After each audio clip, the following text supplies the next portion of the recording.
Intangiriro igice cya 10. Abakomoka kuri Nowa. Umwuzure urangiye, abahungu ba Nowa ari bo Semu na Hamu na Yafeti barabyaye, dore ababakomokaho.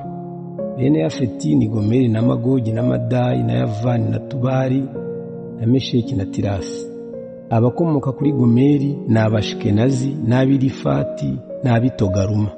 Abakomoka kuri Yavani ni aba Elisha n'Abayesipaniya n'Abishipure n'Abirode.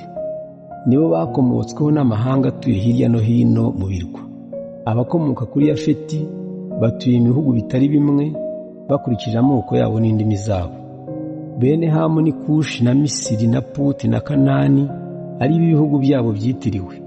Abakomoka kuri Kushi ni Abiseba n'Abihavira n'Abisabuta n'Abirama n'Abisabuteka.